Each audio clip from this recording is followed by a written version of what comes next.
As part of my role, I've been working with all our country teams to implement the monitoring and evaluation elements of our IDE GESI policy, including that evaluations should be participatory. So in order to get started on such a big project, I brought together a small group of people over the last few months to work through what this could mean in an IDE context. We've been guided by Paul Polak's principle that you shouldn't design anything until you've talked to at least 100 potential users, and we believe IDE can aim to make local knowledge the foundation of our evaluation designs. This will improve measurement, its relevance to the context, it'll build the skills of everyone involved and their relationships, and it'll really put the families we work with at the center of defining project success. Moving towards participatory approaches aligns with our desire to incorporate gender equality, social inclusion, and decolonizing development impacts into our project life cycles.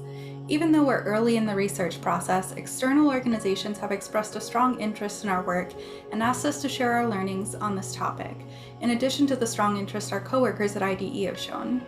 Maybe most importantly, participatory evaluation showcases our strong commitment to research ethics because we can identify the most appropriate and relevant data without collecting private information we don't actually need. We've been collaborating with the Global Innovation Lab and building on past WASH co-creation processes by using an HCD lens to envision what participatory evaluation could look like at IDE.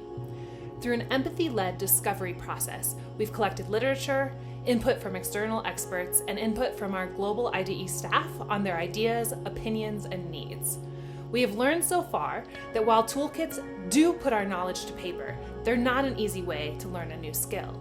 Given the importance of getting these processes right, we will next invest as an organization in not only staff training on implementing participatory evaluation in meaningful and GESI-sensitive ways, but in moving the leadership of this initiative away from our headquarters into the hands of the country offices in an equitable way. We will do this by funding visits between country offices so that they can learn from each other's experiences of implementing participatory evaluation in the field, and then by creating a new community of practice at IDE on inclusive monitoring and evaluation practices led by our country staff. To that end, I'd like to turn it over to the two future leaders of our community of practice, Soma and Howie, and then hear from IDE Global staff on their experiences and excitement about participatory evaluation approaches. I'm most excited that we have involved target groups based on gender, ethnicity, marginalization in collaboration with the government, private sectors to interact and observe the positive changes that the project works for. I'm really excited for joining this community of practice for participatory evaluation, as such approaches are very crucial in order to achieve real success, which is defined by the community itself. So from this process, I am looking forward to gain new knowledge and skill and apply it to our programs. One thing we learned by gathering feedback on the field research design from collection center leader is declaration of IPM village may be one of the most effective ways to build trust among consumers.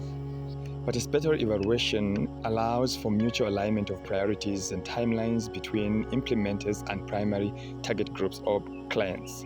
It also aligns the critical parameters of what defines success from a project's perspective, as well as from a target group or client's perspective. And the women that we talked to in the VSLAs are excited that they'll be part of a process that allows them to share and express their aspirations for prospective support. The significant things of participatory evaluation is an approach that involves the stakeholder of a program in the evaluation progress.